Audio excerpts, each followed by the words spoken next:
Esta noche, la tensión en la frontera se mantiene. Avión colombiano sobrevuela territorio nacional sin autorización. Tomando conocimiento luego que se trataba de una nave militar colombiana.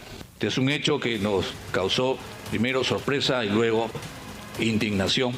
Todo ingreso de cualquier nave debe hacerse con autorización de las autoridades peruanas. Además, Martín Vizcarra no podrá estar en las encuestas por estar inhabilitado. Podré no estar en las encuestas, pero estoy en el corazón de la población peruana. Y también, Municipalidad de Lima informa que no pagará defensa legal de Susana Villarán.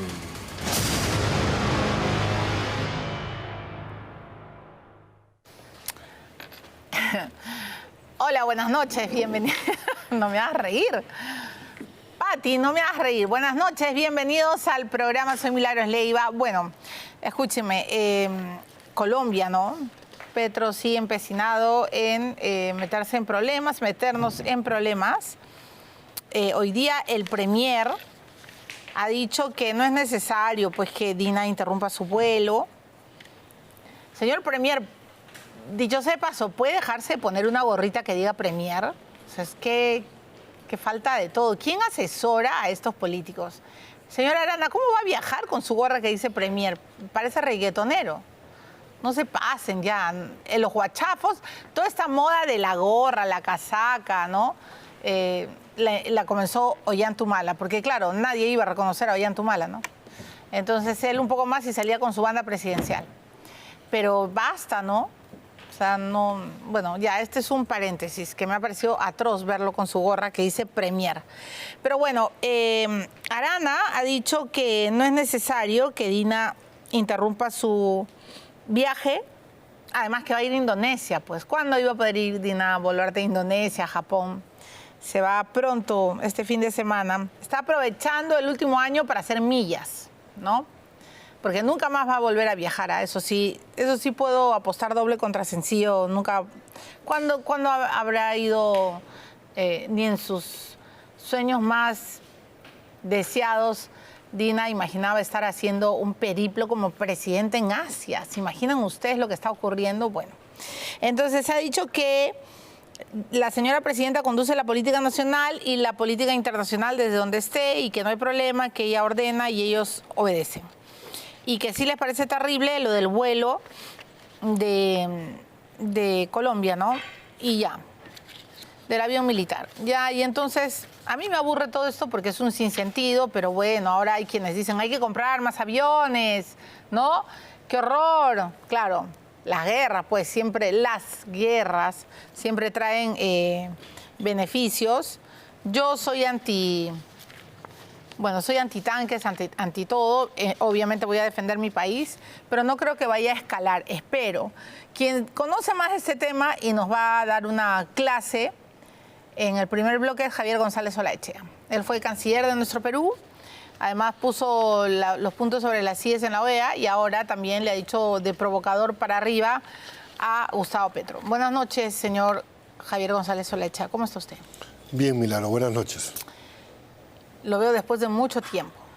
Y claro, usted ha dado en el clavo. Esto es una provocación absoluta de Gustavo Petro para, creo que, tapar su ineficiencia. Pero me gustaría saber qué piensa hoy, después de este sobrevuelo sin permiso de la aeronave militar colombiana y después de que el propio presidente colombiano ha dicho de que no reconoce, ¿no? A la isla Santa Rosa como peruana. Bienvenido. Muchas gracias. Permíteme primero hacer una precisión. Por favor. En la reunión de APEC 2023 en San Francisco, sostuvimos, la presidenta sostuvo y yo la asistí con otros funcionarios a San Francisco, ¿correcto? Y ahí hubo 7 reuniones cumbre entre presidentes, más una reunión con la directora general del Fondo Monetario Internacional. Cada una con su agenda, 40 minutos, y en mi caso, 4 bilaterales también. Con Indonesia hubo una cumbre, Y ahí se acordó iniciar un proceso de conversaciones que terminara en algún momento en una primera visita de la señora presidenta. Que se está cumpliendo. Que se está cumpliendo. Y en mi caso, con la canciller del Japón, también con una agenda puesta por el Perú, también obviamente una agenda del Japón, acordamos lo mismo. Con Japón nos volvimos a ver en París en junio del año pasado y con motivo de la reunión anual de la OSD y ratificamos la idea, la planificación de la visita, en este caso, que se está ejecutando. O sea que el viaje a Japón y a Indonesia es su obra. El viaje a Japón y el viaje a Indonesia es producto del diálogo, el primero mío con la canciller de Japón y el segundo de los presidentes de ambos países. Bueno, y lo que sabemos es que la señora presidenta está muy interesada ahora en, por ejemplo, hacer trenes, ¿no? Con inversión japonesa. Bueno, que eso es un sueño, no sé cuándo se podría dar, pero por lo menos está abriendo sus ojos y espero que ya se deje de boicotear el tren de Porky, ¿no? Uno de los grandes temas como déficit que se ha presentado en las distintas rondas en la época en que yo fui canciller fue el déficit de comunicación interna ferroviaria y carreteras. Y en todas las presentaciones que o le tocaba o al ministro de Economía que acompañaba o me tocaba como canciller o cuando hablaba la presidente, se hacía mención explícita, inclusive con la cuantía de los déficits, en este caso ferroviarios, con China en especial, sí, por claro. ejemplo, con China en especial, de forma que, y ojalá, porque... Ojalá fuera, ¿no? Cuando ojalá uno se viaja demora. a la China, cuando uno viaja a Japón, a Europa, ya pues son... Todos los países desarrollados tienen tren. Y en China Una vía impresionó ferroviaria. porque parte del programa fue probar el tren, viajar un tramo pequeño, el tren bala, que no sé cómo se llama, pero digamos que alcanza 520 kilómetros por hora. Y entonces en los dos primeros vagones, que eran los, digamos... Los VIP. Los VIP, estaba en el primero 4 asientos, estaba la señora presidente con todas las facilidades, pero lo que impresionaba era que no se notaba absolutamente... No es como el Shinkansen de Japón, ¿no? Que vas a no más lo conozco, yo primera vez que ya, vas a más de 300 también y no se siente nada. No, y no se siente ruido. Nada, O sea, claro. no hay sonido de... Es lo máximo, sí. Así que ojalá que algún día podamos desarrollar... Ya, eso es soñar.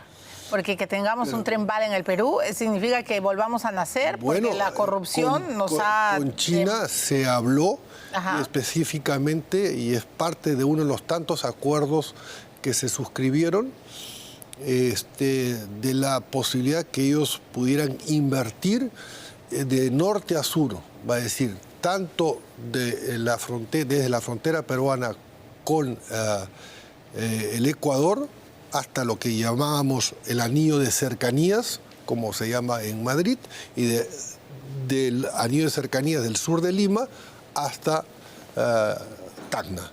De manera que eso está en papeles, es una opción a desarrollar y evidentemente creo que el Perú debería apostar buscando fórmulas mixtas en donde inversionistas privados nacionales y extranjeros también puedan participar. Celebro su optimismo, pero después de ver esta telenovela entre Sandoval y López Aliaga, con una mezquindad política absoluta del parte del Ejecutivo, a mí me parece, bueno, que eso jamás va a suceder. Lo digo con mucha pena, ¿no? Porque... yo abrigo esperanzas, ¿eh? Yo no. Yo abrigo esperanzas. No. Demasiado corrupto está este Estado. El gobierno también podría beneficiarse si la obra se inicia. Con ellos, obvio. Y pensando fundamentalmente en la gran mayoría de peruanos o de limeños o de habitantes de Lima que tienen que hacer ese recorrido triplicando el tiempo y no teniendo alternativa. Bueno, lo del tren de Chosica tiene que ir, porque si no va a ser peor, pero no, me refería a estos trenes que usted dice y que la tecnología lo demuestra, de Tokio a Hiroshima lo haces en 4 horas, ¿ah? Y más rápido y sin tanto tole-tole que ir en avión. O sea, yo he usado otros trenes, pero eso... No, eso es una cosa, yo también me quedé impresionada. Por mí iba todo el día en el Shinkansen. En todo caso, pero bueno, yo soy un soñador. Yo Mi también, sueño, pero yo creo que yo no lo voy a ver. Ya estoy vieja, usted también está viejo. No creo que lo vayamos a ver. Yo no estoy viejo. Ojalá. No. Usted no. Ah, ok. No. Perfecto. Yo creo tú que tampoco, por cierto. No, sí estoy vieja, pero ojalá que mis nietos lo vean. Pero yo no creo que vaya a haber un tren bala en el Perú. Yo soy optimista. Bueno, está bien. ¿Por qué se peleó, me va a contar algún día con Boluarte? ¿La verdad que se pelearon por un viaje? Yo la primera vez que me entrevistaste después de la salida del gobierno, te contesté lo que era cierto, que era había habido un diálogo y que se había producido una separación de hechos de mutuo acuerdo. Sí, pero fue por un viaje, ¿no? Fueron distintos motivos que motivaban diferencias y en donde obviamente la señora Presidente tenía la última palabra. Obvio, pues, pero ya algún día nos contará. Ya no voy a ahondar en eso. La verdad siempre se conoce. Cuando Boluarte se vaya del poder, ojalá nos cuente. Lo que sí tenemos que hablar es de Colombia. A ver, ¿cuál es la clave real para entender lo que está haciendo Petro? Usted sabe de historia, ha sido canciller, es una autoridad en la materia. ¿Qué tenemos que entender? Hoy El Comercio publicó un artículo de mi autoría que se llamó Provocación o Una Provocación.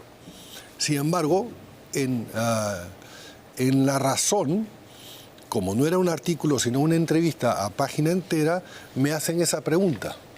Y mi respuesta es, en la lógica, de acuerdo a la experiencia vivida del señor presidente Petro, el conflicto es parte de su existencia. Quiere decir, lo que quiero decir es que 30 años, como dicen, o más, como dicen en Colombia, guerreando en el monte, la lógica del conflicto es parte de su forma de gestionar, el poder que hoy detenta. O sea, tiene que pelear, si no, no es feliz. Entiende, además, que el país, en este caso Colombia, está siendo bastante movido por muchas movilizaciones, por muchas protestas y además, dentro de esta lógica, como un marxista que es, piensa que, hay que generar conflicto para alterar las condiciones. Y en ese caso,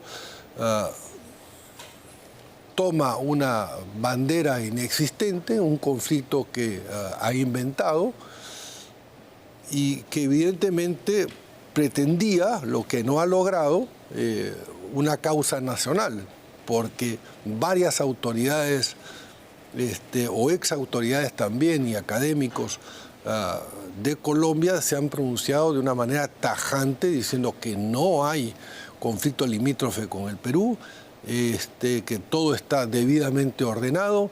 Inclusive el día anterior, me parece, los 3 comandantes o jefes principales militares de Brasil, de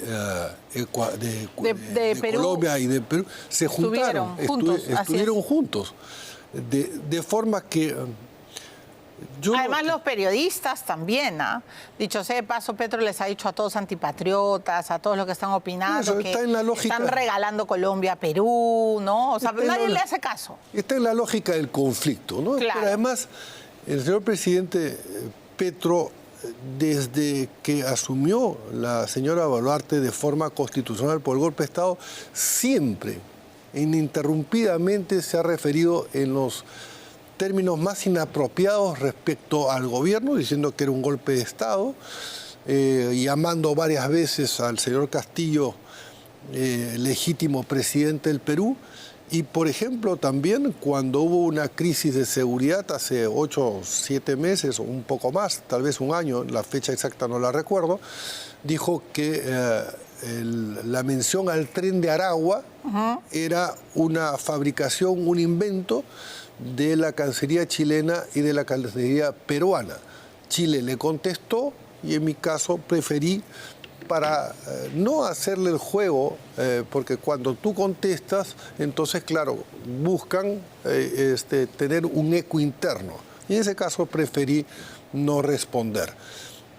Yo creo que esta lógica del conflicto lo tiene, y lo digo en otros términos también, él es un poco cautivo de su pasado, como que su pasado lo acosa permanentemente. Pero ese pasado puede llegar a escalar a un conflicto bélico. Si nosotros nos atenemos a la carta que publicó, la primera de 3, el ex canciller Leiva, su canciller, con quien yo me encontré 4 veces en distintas oportunidades, de todo lo que describe, porque dice que le dirige esta carta públicamente para advertir a Colombia de su incapacidad moral. Y además de sus altibajos, de sus dependencias, de sus adicciones. De sus adicciones, le dijo cosas durísimas. Entonces, y era su canciller. Y cuando yo en la segunda oportunidad que pude, que conversé con el canciller de entonces, con el señor Leiva, él me confesó. Estábamos en el Teatro Colón de Buenos Aires en la transmisión de Milei y le dije, mire, canciller, yo tengo esta información. Sí, me dijo, es así. Entonces, me resulta imposible, términos más, términos menos, me resulta imposible poder asegurarle a usted, canciller, que el presidente Petro no va a volver a referirse en estos términos, porque yo había tomado una decisión respecto a algo que le interesaba a Colombia en el marco del acuerdo amazónico, y entonces, bueno, fue una conversación. Es más, él le habían invitado a un palco, estaba solo y lo invité al mío y conversamos entre obra y obra, digamos, entre acto y acto, y al final nos quedamos tomando un largo café, un par de horas más, y claro, ya lo dijo en forma pública. Entonces, ¿puede escalar? No, yo no lo puedo descartar, pero sin embargo, las Fuerzas Armadas, estoy seguro, las Fuerzas Armadas colombianas no seguirían una orden que fuera, digamos, totalmente descabellada, porque hay, pues... Pero él es el jefe de las Fuerzas Armadas. Sí, pero también supremo. Es un gobierno que está ya entrando a una fase de salida y sabe perfectamente, digamos, la gente inteligente, independientemente de sus fuentes ideológicas, que el inicio de un conflicto armado no tiene una fecha de término y sería prácticamente, echemos un poco memoria, bueno, muchos años, alterar muchos años de paz armada. En la región, ¿no? En la región. Claro. Yo creo que Colombia... Ahora, que se vaya a atrever. Ahora, ¿usted hubiera interrumpido el viaje de Dina Boluarte? No. No. Tampoco hubiera regresado si fuera el canciller. No. O sea, no le hubiera dado bola, habría dicho que es un exceso de drogas o de alcohol, ¿qué habría dicho? No, yo no hubiera dicho eso, tampoco lo estoy diciendo. Porque le acusan, ¿no? De adicciones serias. Bueno, el propio canciller Leiva se lo dijo. Claramente. Claramente le dijo que es un adicto y que estaba mal de la cabeza. Así es.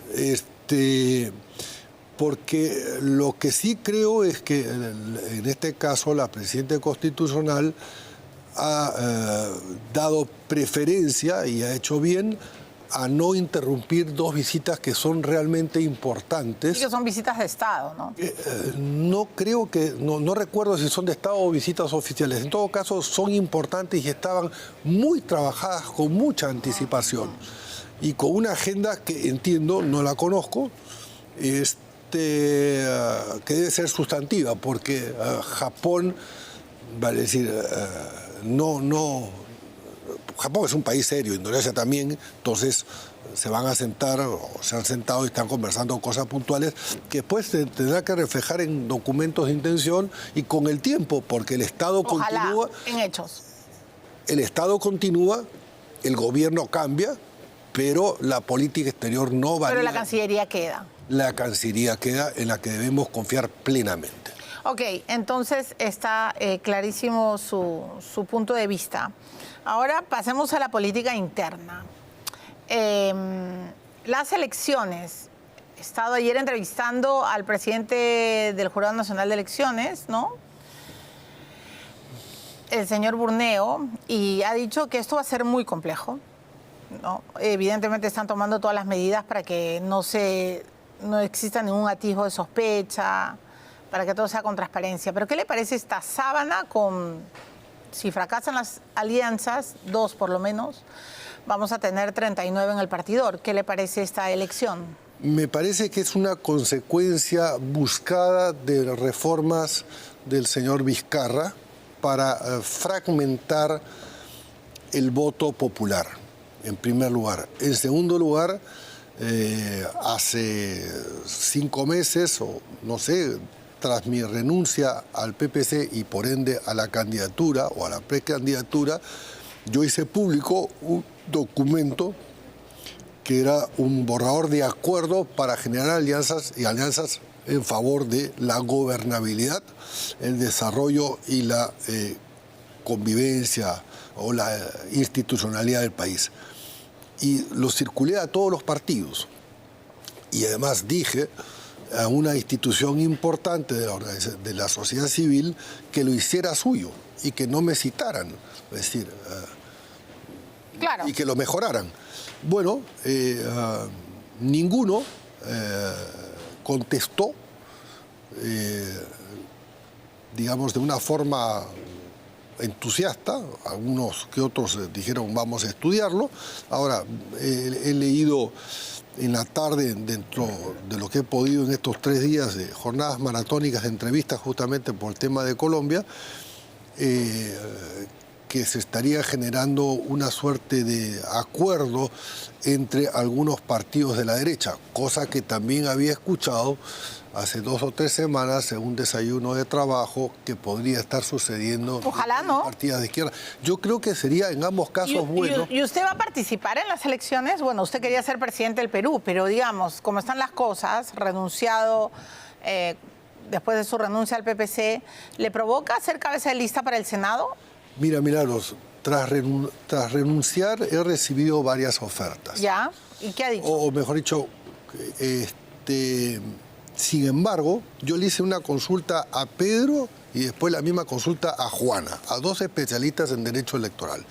Uno me dijo que no podía ser candidato como invitado. No, no puede. Por no una puede, fecha tiene que de estar lista. inscrito.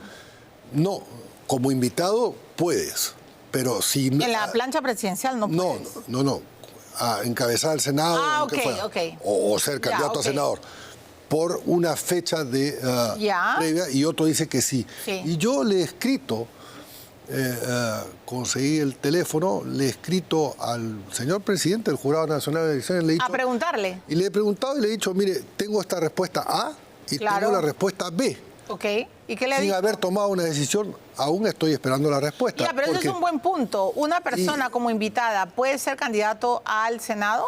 Va a decir sí, según el primer consultado no, el segundo consultado sí, pero no si no has renunciado a un partido político antes de X fecha, que podría ser mi caso. Entonces, ahí se establece una violación a la Constitución, a la igualdad. Por supuesto. Porque estaríamos frente a una situación de hecho. De discriminación. De 2 condiciones del ciudadano. En tu caso, de ser ciudadana electora y elegible, y en mi caso, de no poder por la ley, solamente ser elector.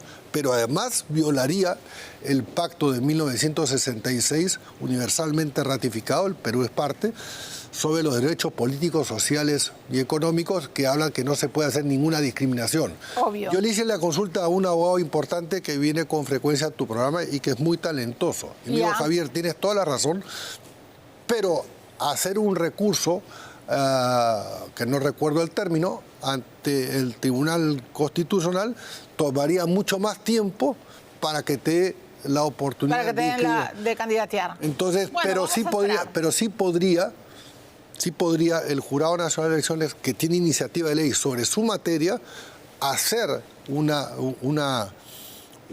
presentar una modificación de ley, eliminando esa en el caso de existir. Ya, y si fuera así, porque me gana el tiempo, si fuera así, ¿con qué partido? Bueno. ¿Con Renovación? Yo les he dicho a las 3 o 4 agrupaciones o a las personas ¿Con Renovación? que me han invitado, les he dicho, es un poco temprano para definir. No es temprano, ya estamos en septiembre, ya 8 de agosto, ahorita es... Despierte, señor González Olaechea, ya. No, si yo estoy muy despierto. Pero digamos... Pero creo que lo prudente es primero saber si puedo. Claro. Y Muy bien, lo que sí me queda claro es que no iría con Philip Butters, porque lo he escuchado el otro día decirle Samba Canuta. No le he dicho. Le ha dicho que de ninguna manera votaría por él, porque él se metió con usted y se metió con su hijo, y está en todo su derecho de decirlo. Yo lo que contesté es exactamente que no participaría en política, en una candidatura. Y que no votaría por Butters. Porque dijo... Se metió con su hijo y que usted estaba moralmente... Dijo en su programa el día siguiente que yo había asumido que yo estaba moralmente incapacitado para ser canciller de la República por actividades lícitas en el marco de mi hijo mayor, a quien amo, respeto. Y que puede hacer finalmente lo que quiera, ¿no? Si es un adulto y no le hace daño a nadie. Entonces... Correcto. Ya, pero no es Philip, entonces sería, pues quedan pocos, ¿no? Queda Porky, queda Keiko y queda Carlos Álvarez. Sí, también puede... A ver... pero si no, ¿quién sería? Bueno, hay otro... ¿Qué otro? Quiabra.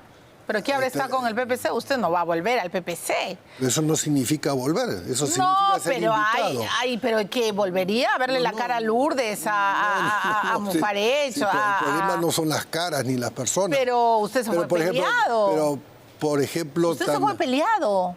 Usted dijo, ¿Tú no leíste mi carta? Ay, claro que la leí. Entonces, usted vino acá, ya bueno, pues, ¿cómo va a volver? Carlos Spa, por ejemplo, es una persona Carlos valiosa. Spa, sí, pero Carlos Spa no calienta, no prende. ¿Qué pasa con Carlos Spa? Bueno, pero él contestó una entrevista que tú le hiciste. Me encantó entrevistarlo en El Comercio. Sí, en El Comercio, que yo le leí con mucha... demostró mucha inteligencia. Muy inteligente, ojalá y prendiera. Y dijo que primero se había dedicado a armar el partido, después 1 año y medio a recorrer el interior y que después vamos a ver. Iba a ver. Y es una persona muy formada. Yo me lo encontré en un almuerzo de estas cosas que te invitan. O sea, están coqueteando. No, me lo encontré y él me dijo, oye, le dije, tanto tiempo sin vernos, había pasado pues 30 años, me dijo, tú no te acuerdas, pero fuiste profesor mío. Entonces le dije, no me acuerdo. Él me dijo, yo fui 1 año alumno de la Academia Diplomática y tuve que optar entre la prensa, ser periodista y tal, y hizo una muy buena presentación en ese almuerzo, con mucha lógica, mucho realismo. Ahora, es un poco, digamos, no tiene el... Claro, yo conozco a varios amigos de Carlos que dicen que si fuera Suiza, él sería el perfecto candidato, pero estamos en el Perú. Ya. Pero no hay que descartarlo. No, yo no lo descarto. Me parece un hombre muy inteligente y, ¿sabes qué? Un hombre honorable. Sí, de todas maneras. Por eso, entonces creo que... De manera que... De verdad, Carlos Spa, pero tiene que salir a los medios, pues. Carlos no sale. Desde aquí, desde esta humilde tribuna, Carlos, por favor, ya empieza a dar entrevistas para que todos te escuchemos. Señor González Olaechea, ojalá y usted participe en las elecciones. Tengo que terminar la entrevista porque viene el precandidato del APRA también. Con el APRA no quiere nada usted, ¿no? Yo no lo descarto tampoco. Ya no lo descarta, muy bien. No lo descarto. Muy bien. Lo que sí te puedo decir es que si no soy candidato, yo no me jubilo de la política. Obvio. Yo lo he dicho. No, y además ha claramente. demostrado, por Dios, ser un gran canciller. Y luego viene Juan Stossel, el vicepresidente de la Cámara de Turismo, por la tragedia de Machu Picchu, dicho sea de paso. La del estribo, pero en una línea. ¿Qué piensa de lo que está ocurriendo en el Ministerio Público? Impresentable. Una palabra en vez de una línea. Impresentable. No más preguntas. Muy bien, gracias, señor González Olaechea. Gracias, Bienvenido Milagros, siempre. y buenas noches. Buenas noches, señor. Visite Danza, un lugar donde la danza y la gastronomía se unen para mostrarle lo más fascinante del Perú. Déjese sorprender por una noche llena de experiencias sensoriales únicas en el Perú. Adquiere tus entradas a través de Join Us. Danza, danzas y sabores del Perú. Regresamos de inmediato con Enrique Valderrama. Enrique Valderrama no está en la plancha de Velázquez, Quezquén y Carla. Por si acaso, Abanto no puede estar en esa plancha porque no está inscrito en el APRA. Ojo. Y tampoco está en la plancha de Mulder y del Castillo. Él tiene su plancha solo. Él plancha solo. ¿Con quién? Después de la pausa. Siente el Perú en danza, una experiencia inmersiva asombrosa. Adquiere tus entradas en Join Us. Conoce más en www.danzaperú.pe.